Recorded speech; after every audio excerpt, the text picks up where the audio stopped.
जी, बिस्मिल्लाहिर्रहमानिर्रहीम। तो आज का जो हमारा लेक्चर है वो है पैरेलल प्रोसेसिंग के ऊपर। ठीक है, पैरेलल प्रोसेसिंग क्या होती है, हमने इसको क्यों पढ़ना है और क्या वजह है कि पैरेलल प्रोसेसिंग को लेके आए ये। ठीक है, तो ये हम देखने जा रहे हैं। तो आज का जो हमारा लेक्चर है वो पैरेलल प्रोसेसिंग पर है। ठीक है, तो मैंने कुछ डायग्राम्स बनाई हैं जिनके थ्रू मैं आपको पैरेलल प्रोसेसिंग के बारे में समझाऊंगा। तो पैरेलल प्रोसेसिंग है क्या? ये बेसिकली आपके कंप्यूटर की स्पीड को बेहतर करने के लिए या उसकी परफॉर्मेंस को इंक्रीज करने के लिए पैरेलल प्रोसेसिंग को इंट्रोड्यूस किया गया। अब मैंने आपको बहुत पहले पैरेलल प्रोसेसिंग पर एक बताया था, एक न्यूमेरिकल करवाया था, एमडस लॉ के बारे में मैंने आपको बताया। तो एमडस लॉ जो है वो पैरेलल प्रोसेसिंग की बेस पर ही है। ठीक है जी। तो पैरेलल प्रोसेसिंग क्या है, अब ये देखते हैं। पैरेलल प्रोसेसिंग में क्या होता है कि पहले क्या होता था कि एक इंस्ट्रक्शन जो है वो एग्जीक्यूट होती थी। पैरेलल प्रोसेसिंग में एक से ज्यादा मल्टीपल इंस्ट्रक्शन जो है वो आपकी एग्जीक्यूट होती है। ठीक है, जिससे आपकी स्पीड इंक्रीज होती है। क्लियर हुई बात? जिससे आपकी स्पीड इंक्रीज हो जाती है, जिससे आपकी परफॉर्मेंस सिस्टम की ओवरऑल बहुत अच्छी हो जाती है। उसके थ्रू हम क्या करते हैं, यानी कि हाई स्पीड और अच्छी परफॉर्मेंस अचीव करते हैं through the use of parallel processing. ठीक है, अब ये पैरेलल प्रोसेसिंग को एक एग्जांपल की तरह समझते हैं पहले कि ये किस तरह से वर्क करती है। ठीक है, तो इसकी वर्किंग को समझने के लिए हम देखते हैं कि क्या है इसको। ठीक है, अब यहाँ पर अगर थोड़ा सा डीपली देखें आप, तो मैंने एक यहाँ पे एक सीपीयू की पिक्चर बनाई हुई छोटी सी ना, एक सीपीयू लिखा हुआ है यहाँ पर। होपफुली आप मेरा ये ना माउस पॉइंटर जो है इसको मूव कर होता हुआ देख सकते हो। ठीक है, तो यहाँ तक यानी कि ये क्या है, ये आपका एक सिंपल सीपीयू है। और ये कोई दो तीन सीपीयू नहीं, सिर्फ एक ही सिंपल ऑर्डिनरी सिंपल सीपीयू है। एक आपका आर्म सीपीयू है। ठीक है, और इसको आमतौर पे जब प्रोग्राम दिया जाता है तो क्या होता है कि वो वन बाय वन प्रोग्राम की इंस्ट्रक्शंस को एग्जीक्यूट करता है। ठीक है, बात समझ में आई? एक सीपीयू को जब एक प्रोग्राम दिया जाता है तो वो उसकी सारी इंस्ट्रक्शंस को वन बाय वन करके एग्जीक्यूट कर रहा होता है। तो लेट्स सपोज अब जो प्रोग्राम, जिस प्रोग्राम की हम बात कर रहे हैं वो कोई हैवी प्रोग्राम है। हैवी प्रोग्राम मीन्स के उसके बहुत ज़्यादा इंस्ट्रक्शंस हैं और मल्टीपल पार्ट्स हैं उस प्रोग्राम के। ठीक है, अब मैं एग्जांपल के तौर पे एक गेम को लेता हूँ। अब देखिए, एक गेम जैसे आप पबजी खेल रहे होते हैं, यहाँ पे कोई और भी गेम खेल रहे हो, कोई भी गेम खेल रहे हो, तो उसमें तीन चार काम एक साथ हो रहे होते हैं। अब देखिए, उसमें रेंडरिंग हो रही होती है। रेंडरिंग ये लिखा हुआ है रेंडरिंग, सॉरी अगर आपको भी थोड़ा ब्लर नजर आ रहा होगा। तो यहाँ पे रेंडरिंग है लिखा हुआ। रेंडर गेम का क्या काम होता है? चार काम है। एक इमेजेस दिखाना, दूसरा ऑडियो साथ साथ बोलना, यानी कि ऑडियो भी होती है उसके साथ, वो ऑडियो भी बोल रहे होते हैं, बता रहे होते हैं, इमेजेस भी दिखा रहे होते हैं, फिर कैलकुलेशंस भी होती हैं और रेंडरिंग होती है। रेंडरिंग किस लिए होती है कि वो जो ग्राफिक्स आपको दिखाने होते हैं उनकी रेंडरिंग हो रही होती है, यानी कि ग्राफिकल रेंडरिंग, यानी कि जो भी पिक्चर और इमेजेस आप देख रहे होते हो उनकी रेंडरिंग हो रही होती है। ठीक है, साथ साथ ऑडियो भी होती है। और कैलकुलेशन किस तरह से होती है? कैलकुलेशन लाइक दैट कि अगर कोई शूटिंग गेम है तो वो गन से शूट कर रहा है, तो गन से जब शूट कर रहे हैं तो एक गोली निकलती है, दो निकलती है, तो वो बकाया बता रहा होता है कि आपकी मैगजीन में 6 टोटल बुलेट्स थी और दो आपने फायर कर दी और पीछे 4 रहेगी। तो यही काउंटिंग जो है, या फिर एक से ज़्यादा बंदे हैं तो कितने बंदे हैं काउंटर में, काउंटर टीम में कितने बंदे हैं, आपकी टीम में कितने बंदे हैं, काउंटर टेररिस्ट या काउंटर फोर्स कितनी है। तो वो नंबर ऑफ फोर्सेस और ये जो मूवमेंट्स हैं ऑब्जेक्ट्स की काउंट, ऑब्जेक्ट काउंट जो है कि कितने ऑब्जेक्ट्स हैं आपके पास रह गए, और कितने मैगजीन हैं आपके पास, कितनी गन्स हैं आपके पास, कितने लोग हैं बचे हुए, वगैरह वगैरह, ये सारी चीज़ें कैलकुलेशन की बेस पे हो रही थी। तो गेम के कितने हिस्से हो गए? आपकी इमेजेस दिखाई दे रही हैं, आपकी ऑडियो आ रही है, आपकी कैलकुलेशंस हो रही हैं, आपकी रेंडरिंग हो रही है। ठीक है, रेंडरिंग का काम है, मैं गेम बता देता हूँ आपको। रेंडरिंग का काम है ग्राफिक्स को रेंडर करना, यानी कि ग्राफिक्स को बीच में लेकर आना। ठीक है जी, यानी ग्राफिक्स ड्रॉ करने साथ साथ, जैसे जैसे आप गेम खेल रहे हो साथ साथ उसके ग्राफिक्स भी नजर आ रहे होते हैं। ठीक है, अब सपोज करें ये एक हैवी गेम है, लेट्स सपोज। अभी इतनी हैवी गेम जो है जिसमें रेंडरिंग भी हो रही है। हर गेम में वैसी सारी चीज़ें होती हैं, लेकिन अगर कोई गेम भी हैवी है, एक छोटी सी गेम होती है, वो उन गेम्स की बात नहीं कर रहा, जैसे पबजी है या एसफॉल्ट 8 है या फिर कोई और अच्छी गेम है जो कि हैवी ग्राफिक्स की हो और अच्छी हो, तो मैं उनकी बात कर रहा हूँ। तो वो जो है उनकी रेंडरिंग भी काफ़ी हैवी होती है, आप उसकी इमेजेस, ऑडियो और कैलकुलेशन भी काफ़ी हैवी होती हैं, जो कि काफ़ी हैवी काम है। और अब वो सब कुछ करना होता है किसने, सीपीयू ने प्रोसेस करना है। अब वही सारा प्रोग्राम जो सीपीयू जो है उसे प्रोसेस करेगा, तो उसको टाइम लगेगा। ठीक है, अब एक ही सीपीयू जो है, ये देख रहे हैं, एक सीपीयू है और ये सारे का सारा प्रोग्राम जो है वो इस सीपीयू के पास आ गया है, जिसके अंदर आपके पास चार पार्ट्स हैं। एक रेंडरिंग भी हो रही है गेम की, इमेजेस भी हो रही हैं, ऑडियो भी हो रही है, कैलकुलेशन भी हो रही है। अब सारा कुछ जो है इन चार हिस्सों ने मुश्तरका तौर पे एग्जीक्यूट होना है या फिर पूरी तौर पे एग्जीक्यूट होना है। तो क्या होगा, ये एग्जीक्यूट हो तो जाएगा प्रोग्राम, लेकिन स्लो होगा। आपने देखा होगा कि जब पुराने सिस्टम थे आपके पास, बहुत पुराने कंप्यूटर सिस्टम्स की बात करें, तो उसमें क्या होता था कि आपकी गेम थोड़ी थोड़ी रुक जाती थी या रुक रुक के चलती थी, या कहीं कहीं ब्लर हो जाती थी, या कहीं रुक जाती थी, कहीं हॉल्ट हो जाती थी, वगैरह वगैरह। इस तरह से होता था या स्लो चलती थी। ठीक है, तो ऐसा क्यों होता था, स्लो क्यों चल रही है? स्लो चलना तो गेम का काम नहीं है ना, गेम का काम है सही तरह से चलना। लेकिन होता क्या था कि हमारे पास सीपीयू एक है और इंस्ट्रक्शंस हमारे पास बहुत ज़्यादा है, यानी कि इतनी ज़्यादा है कि एक तरह से हमने रेंडरिंग, सीपी एक ही सीपीयू ने रेंडरिंग भी करनी है, उसी सीपीयू ने इमेजेस को भी दिखाना है, उसी जो सीपीयू ने आपकी ऑडियो को भी उसी टाइम पर जो है वो चलाना है। और यानी कि ऑडियो मतलब बैकग्राउंड म्यूजिक भी होता है, या कोई इंसान पबजी के अंदर जो बोल रहे होते हैं, आप लोग बोल रहे होते हैं, वो भी होता है। और फिर कैलकुलेशन है, उसके साथ साथ कैलकुलेशन भी करनी है। तो एक सिस्टम के लिए यानी कि एक सीपीयू के लिए ये सारा काम करना बहुत मुश्किल हो जाता है। हो जाता है, ऐसा नहीं कि होता नहीं, हो जाता है, लेकिन डिले आ जाती है बीच में, आपकी जो ग्राफिक्स हैं वो थोड़ी स्लो स्लो आपको नजर आती हैं, यानी ओवरऑल गेम की परफॉर्मेंस पे इफेक्ट पड़ रहा होता है, आपको गेम खेलने का उस तरह से मज़ा नहीं आ रहा होता। ठीक है, आपकी ग्राफिक्स जो है वो रुक रुक के चल रही होती है। तो ये तो था कि सूरत हाल आपके सिंगल प्रोसेसिंग की। अब बात करते हैं पैरेलल प्रोसेसिंग क्या है।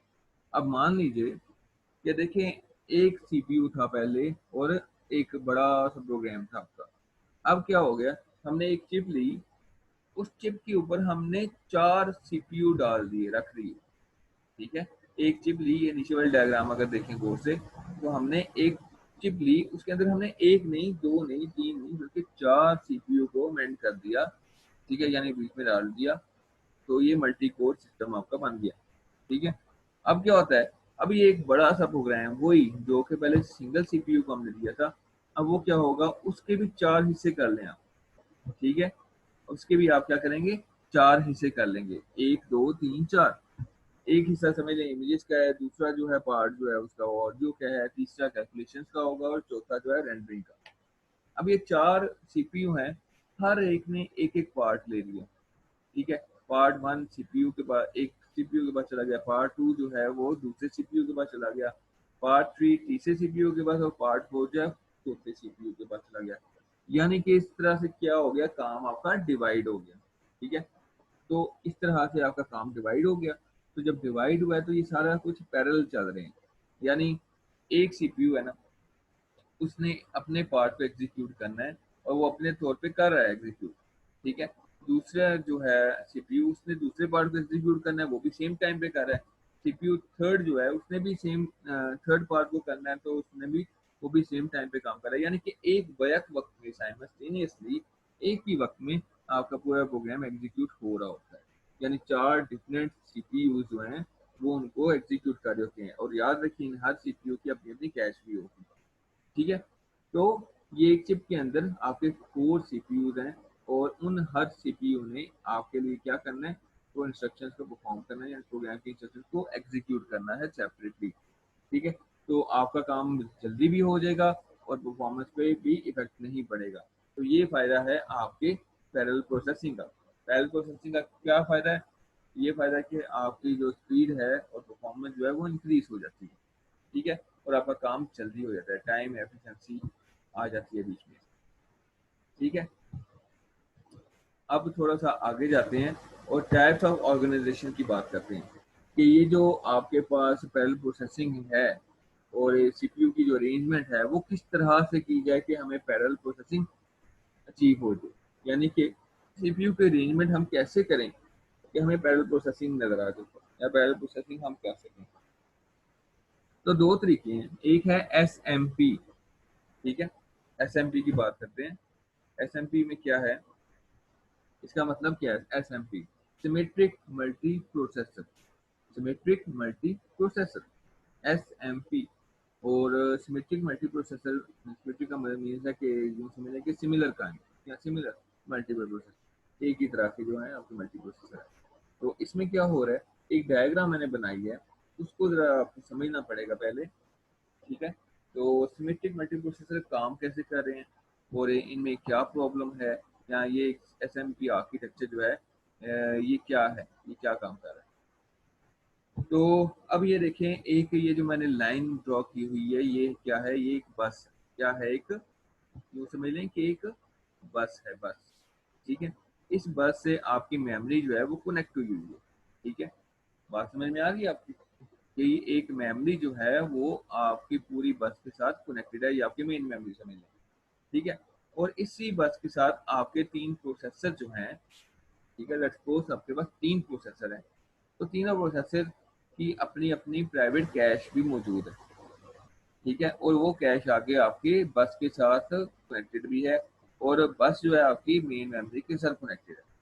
ठीक है, इस जरा स्ट्रक्चर की समझ आई आपको, मैं दोबारा से रिपीट कर लूँ कि एक आपके पास मेन मेमोरी है जो कि आपकी एक बस के साथ कनेक्टेड है, और बस के साथ आपके तीनों प्रोसेसर कनेक्टेड है जो कि डाटा का लेन देन कर रहे हैं। ठीक है, अब यहाँ पे क्या प्रॉब्लम आ रही है, यहाँ पे एक छोटी सी प्रॉब्लम है जिसको हम कहते हैं कैश कोहेरेंस प्रॉब्लम। ठीक है, ये कैश कोहेरेंस प्रॉब्लम मैंने आपको कैश के लेक्चर्स में मैंने बड़ी डिटेल में बताई थी। यहाँ पे मैं जस्ट इसका ओवरव्यू देता हूँ, थोड़ा बहुत बताता हूँ। अगर आपने इसको डिटेल में पढ़ना है तो इसकी एक वीडियो अपलोडेड है, मैंने आप लोगों को ऑलरेडी दी हुई है, और उसमें काफ़ी डिटेल्स में मैंने इसके सोल्यूशन के बारे में बात की हुई है और इसकी प्रॉब्लम्स के बारे में बात की हुई है, तो आप वो भी देख लीजिएगा काइंडली। तो मैं इसको ओवरऑल देख लेता हूँ, यहाँ पे थोड़ा ओवरव्यू देता हूँ आपको इसका। कैश कोहेरेंस प्रॉब्लम यहाँ पे आ जाती है। अब कैश कोहेरेंस प्रॉब्लम किस तरह से आती है, सपोज करें कि एक इंस्ट्रक्शन जो है वो आपके पास यहाँ पर आई, लेट्स सपोज उस इंस्ट्रक्शन पर आपने कोई प्रोसेसिंग की और वो डाटा आपने रख दिया मेन मेमोरी में।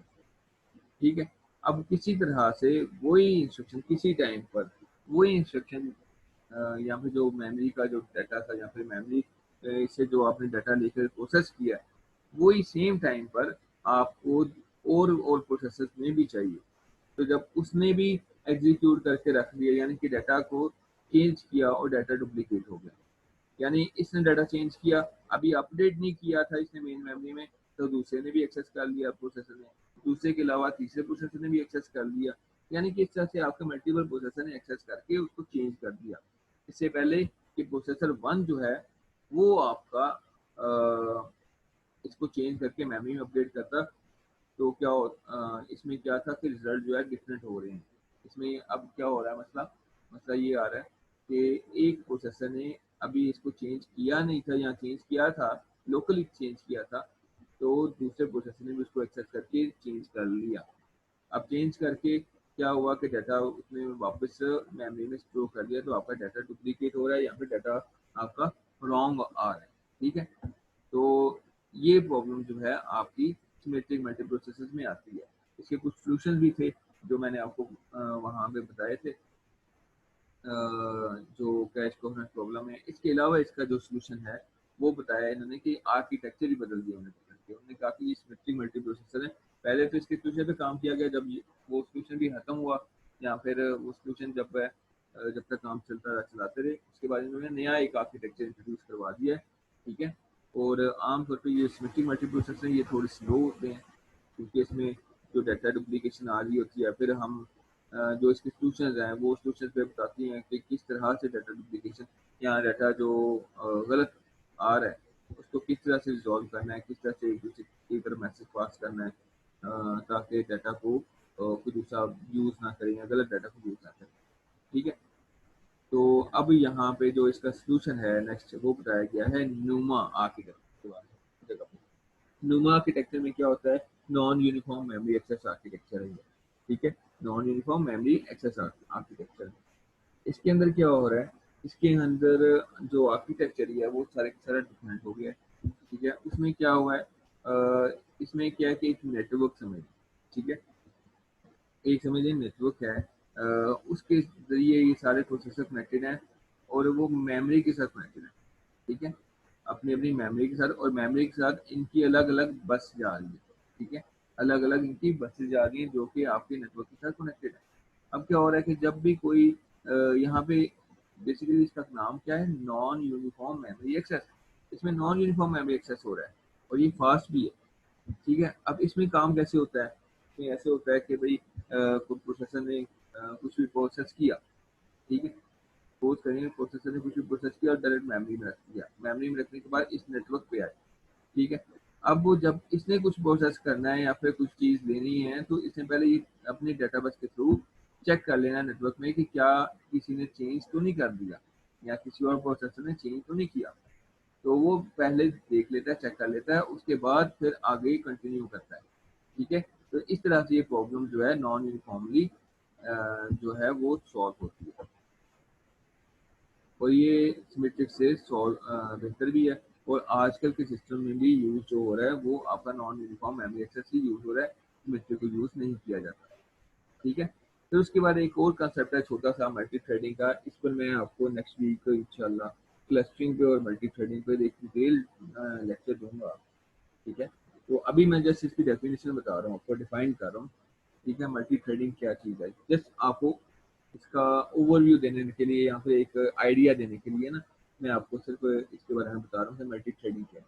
अब ठीक देखिए, एक ये नया कंसेप्ट है मल्टी थ्रेडिंग, मीन्स कि आजकल मल्टी थ्रेडिंग भी है हमारे सिस्टम्स के अंदर। अच्छा, मल्टी थ्रेडिंग में क्या होता है, भाई एक ही सीपीयू है आपके पास यहाँ पे, ये नहीं है कि मल्टीपल सीपीयू है। हाँ, मल्टी थ्रेडिंग मल्टीपल सीपीयू में भी हो जाती है, मल्टी कोर एनवायरनमेंट में भी हो जाती है, वो एक अलग चीज़ है। लेकिन मैं मल्टी थ्रेडिंग एक सीपीयू के हवाले से अभी बता रहा हूँ कि एक सीपीयू के अंदर मल्टी थ्रेडिंग किस तरह से हो रही है। अब ये क्या है, थ्रेड्स हैं, मल्टीपल थ्रेड्स, थ्रेडिंग क्या होती है, एक पीस ऑफ प्रोग्राम समझ ले, वो है, ठीक है, तो वो एग्जीक्यूट होता है इसमें।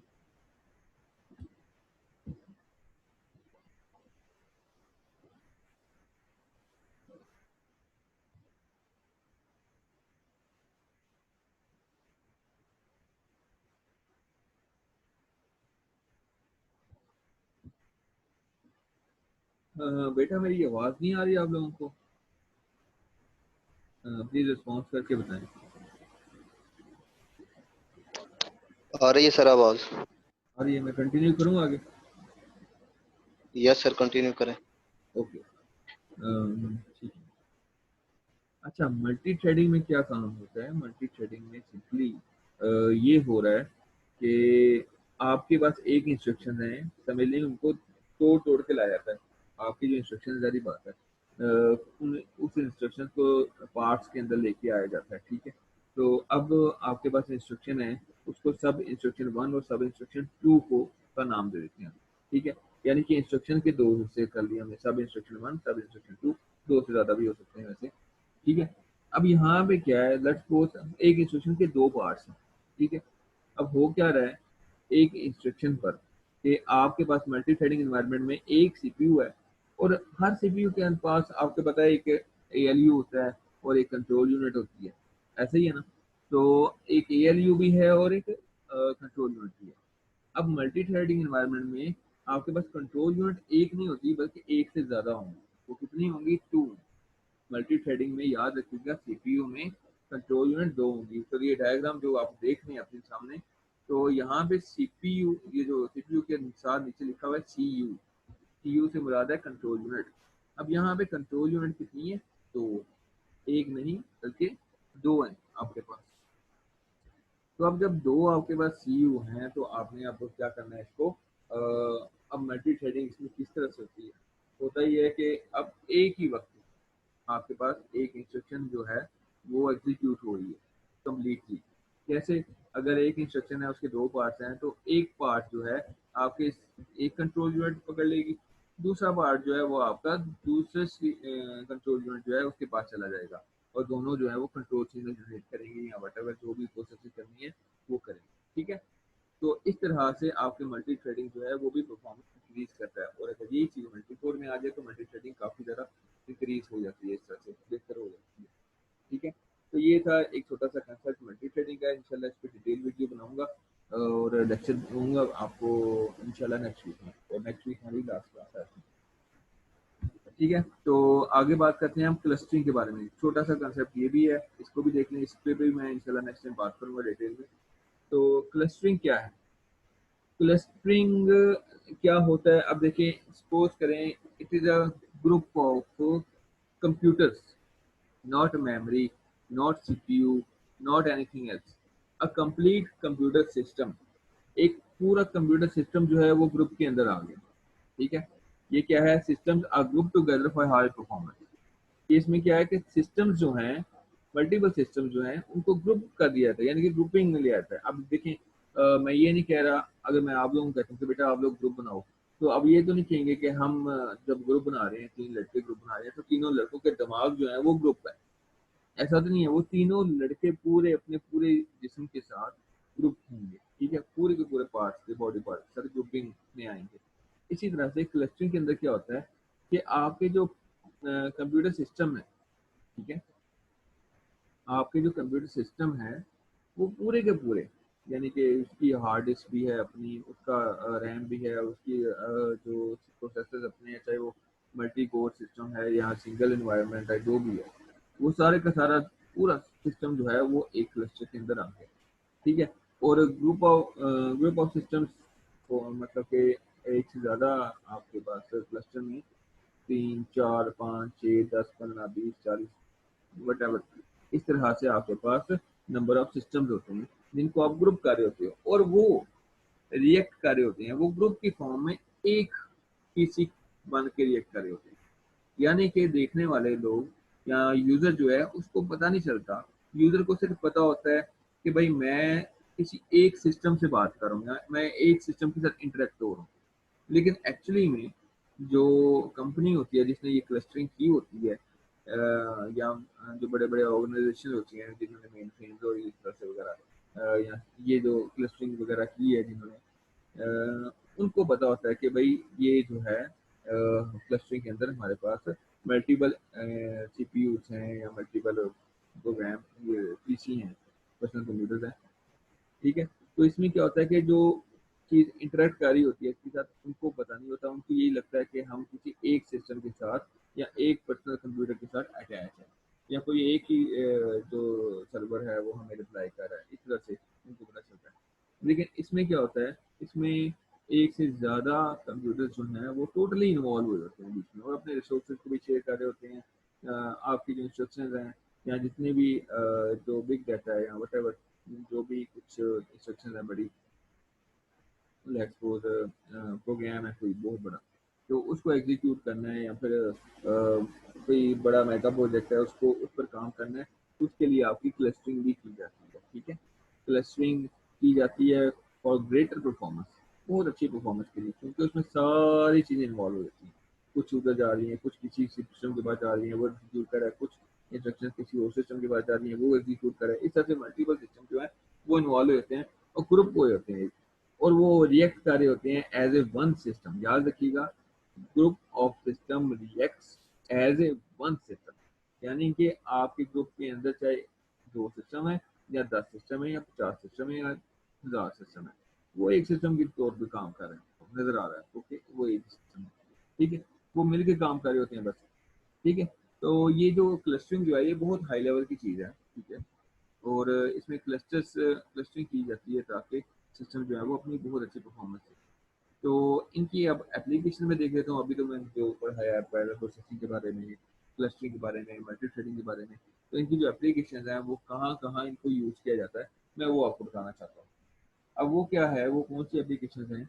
एप्लीकेशन में सबसे पहले एस्ट्रोफिजिक्स आ जाती है, यानी कि ये जो एस्ट्रोनॉट्स वगैरह होते हैं जो हवाई सफ़र करते हैं, स्पेस शटल्स जाती हैं, यहाँ पे इन चीज़ों का यूज़ किया जा सकता है या किया जाता है। ठीक है, एटमॉस्फेरिक एंड ओशन मॉडलिंग, यानी कि एटमॉस्फेरिक और ओशन मॉडलिंग, एटमॉस्फेरिक भी देखा जाता है इसके हवाले से।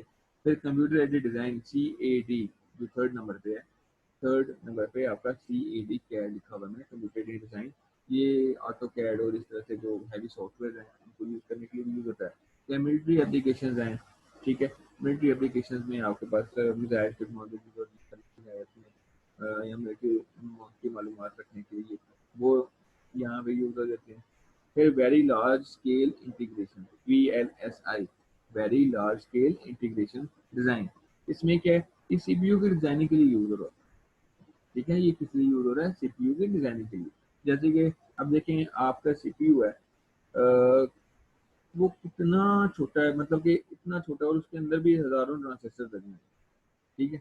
इतने ज़्यादा ट्रांजिस्टर लगे हुए हैं, तो इतने डीप लेवल पे जो छोटा सा काम करना है, तो जाहिर बात है उसके लिए accuracy, pin point accuracy, pin point भी बल्कि नैनो पॉइंट एक्यूरेसी चाहिए होती है, वो आपको VLSI very large scale integration design जो है वो प्रोवाइड कर रहा है, ठीक है। इसके अलावा वेदर फॉरकास्टिंग आपने करनी है तो वेदर फॉरकास्टिंग हो रही है आपकी, ठीक है। तो ये तो आपकी एप्लीकेशन की पैरेलल प्रोसेसिंग की हद तक। अब आगे जो नेक्स्ट हमारा टॉपिक चल रहा है यहाँ आना है, वो है हमारे पास सुपर स्केलर आर्किटेक्चर। छोटा सा टॉपिक है ये भी, इसको भी देख लेते हैं, ठीक है। यहाँ तक इससे पहले तक कोई अगर प्रॉब्लम है आपको तो काइंडली बता दें, या कोई भी क्वेश्चन आप करना चाहो तो आप पूछ सकते हो।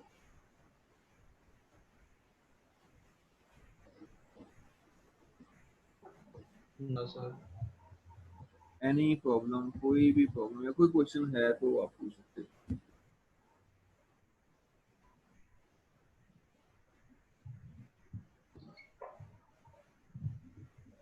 सर ये जो मल्टी थ्रेडिंग हमने करवाई है जिसमें अपन दो कंट्रोल यूनिट और एक CPU है, तो इसका सिर्फ ओवरव्यू देना था। मल्टी थ्रेडिंग का नहीं, अभी मैंने ओवरव्यू देना है, लेकिन नेक्स्ट लेक्चर में मैं आपको बड़ी डिटेल बताऊंगा इसकी इंशाल्लाह। अभी मैंने जस्ट मल्टी थ्रेडिंग का ओवरव्यू दिया है, जस्ट समझ लो डेफिनेशन बताई है, ठीक है। और इसका भी क्लस्टरिंग का भी मैंने डिफाइन नहीं किया जस्ट, ठीक है। तो मैं इंशाल्लाह मल्टी थ्रेडिंग के बारे में डिटेल बताऊंगा, ये जस्ट मैंने आपको जस्ट डेफिनेशन बताया है, गो थ्रू करवाया है कि ये हमारे यहाँ नेक्स्ट टॉपिक आएंगे जो नेक्स्ट वीक में हमने इंशाल्लाह कवर करने हैं, ठीक है। तो ये वो चीज़ है, अभी मैं डिटेल इसकी बताऊंगा आपको, इसकी टेंशन नहीं।